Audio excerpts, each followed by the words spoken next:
Welcome to Forgotten Hollywood. My tiny co-host and I are all ready to celebrate America's Independence Day, and as you can see, he is very excited by this.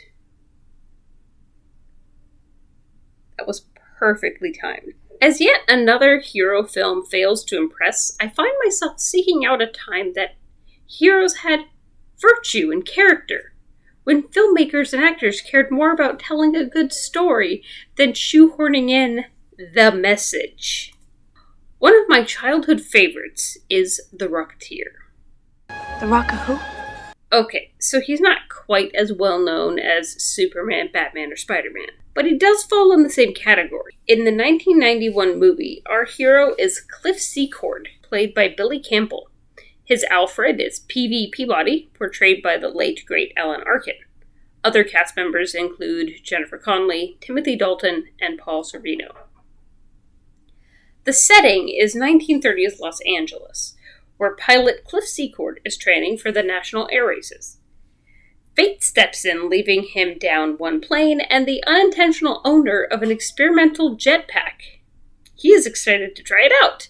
PV, not so much. I don't want to keep it. I just want to borrow it for a while. Clifford, when you borrow something, you don't tell nobody. They call that stealing, you know. Just a couple of weeks. As soon as we can afford a new plane, we'll give it back. I swear. We're gonna need one hell of a lawyer.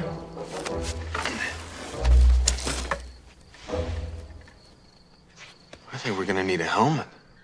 What follows is a series of incredible acts and blunders as Cliff tries to get a handle on being a hero. I like it.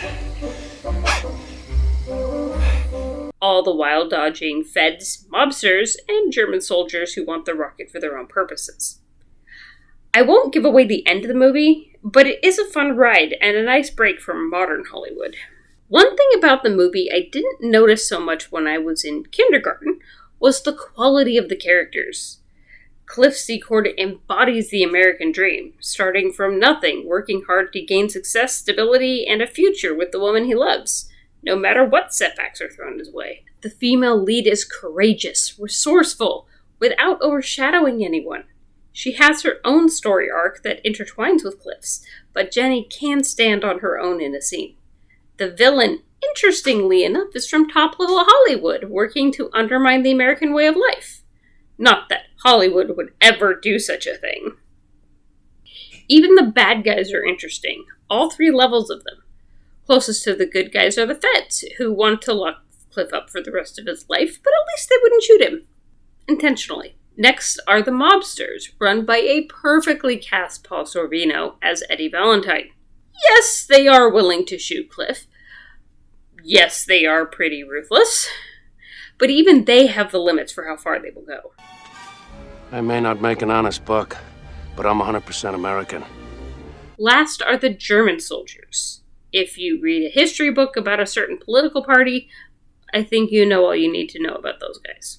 The other thing that I never noticed about this movie as a kid was that it was very pro-America. I mean, I always liked the shot of Cliff heading off to save Jenny, the stars and stripes flying proudly behind him as he blasts off into the air. Go get him, kid. But it's more than that. The movie depicts a united country where even the feds and the mob were willing to put aside their differences to face a common enemy. The movie shows heroism, innovation, ingenuity, and a desire to protect one's country from a global threat. On a technical side, the movie basically blows modern movies out of the water. How do I look? Like a hood ornament. Old school effects may be low tech, but they're effective. Even the title sequence pulls you in, and the movie doesn't let go. At an hour and 48 minutes, it has a decent runtime for a superhero movie, much better than some modern ones that drag on and on and on.